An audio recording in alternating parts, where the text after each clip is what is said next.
DNI news Hindi में आज की ताज़ा खबर।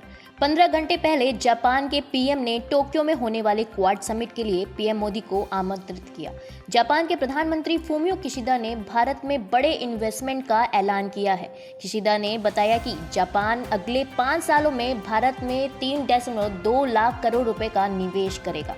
किशिदा शनिवार को 2 दिन के दौरे पर भारत आए हैं। जापानी पीएम दिल्ली में स्थित हैदराबाद हाउस में पीएम मोदी से मुलाकात की। इस दौरान दोनों के बीच कई मसलों पर बात हुई। इसके बाद दोनों ने 14वें भारत जापान वार्षिक शिखर सम्मेलन में भी हिस्सा लिया। सम्मेलन में पीएम मोदी ने कहा कि जापान के पीएम हमारे पुराने मित्र हैं। जापान के प्रधानमंत्री बनने के बाद फूमियो किशिदा का यह पहला भारत दौरा है और पहली बार पीएम मोदी से मिले। विदेश सचिव हर्षवर्धन श्रृंगला ने बताया कि प्रधानमंत्री मोदी और जापानी प्रधानमंत्री किशिदा ने आज की मीटिंग में यूक्रेन मसले पर भी बातचीत हुई।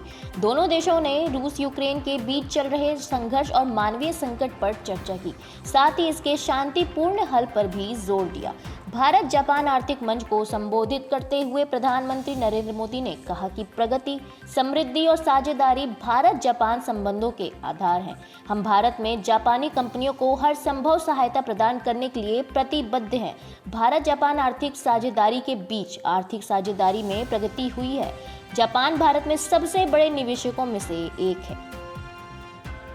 उन्होंने आगे कहा कि Bharat Japan Mumbai Ahmedabad high speed rail corridor पर वन टीम वन प्रोजेक्ट के रूप में काम कर रहे हैं। आज की हमारी चर्चा ने हमारे आपसी सहयोग को नई ऊंचाइयों तक ले जाने का मार्ग प्रशस्त किया। हमने द्विपक्षीय मुद्दों के अलावा कई क्षेत्रीय और वैश्विक मुद्दों पर भी विचारों का आदान प्रदान किया। हमने यूनाइटेड नेशन और अन्य अंतर्राष्ट्रीय मंचों पर भी अपना समन्वय बढ़ाने का निर्णय लिया है। वहीं जापान के प्रधानमंत्री किशिदा ने कहा कि आज पूरी दुनिया कई घटनाओं के कारण हिल गई है। भारत और जापान के बीच घनिष्ठ साझेदारी होना बहुत जरूरी है। हमने अपने विचार व्यक्त किए, यूक्रेन में रूस जंग के बारे में बात की। हमें अंतर्राष्ट्रीय कानून के आधार पर शांतिपूर्ण समाधान की जरूरत है। दोनों देशों को खुले और मुक्त हिंद प्रशांत के लिए प्रयास बढ़ाने चाहिए। जापान भारत के साथ मिलकर दुनिया में युद्ध को समाप्त करने की कोशिश करता रहेगा और यूक्रेन और उसके पड़ोसी देशों को सहायता प्रदान करता रहेगा। जापानी प्रधानमंत्री ने आगे कहा कि दोनों देशों के बीच साइबर सुरक्षा में सहयोग को लेकर समझौता हुआ है। भारत जापान के लिए एक बहुत ही महत्वपूर्ण भागीदार है। मैं टोक्यो में क्वाड शिखर सम्मेलन की बैठक के लिए प्रधानमंत्री नरेंद्र मोदी को आमंत्रित करता हूं। आपको बता दें कि पिछला शिखर सम्मेलन अक्टूबर 2018 में टोक्यो में हुआ था। विशेष सामरिक और अंतर्राष्ट्रीय साझेदारी के दायरे में भारत और जापान के बीच बहुआयामी सहयोग है।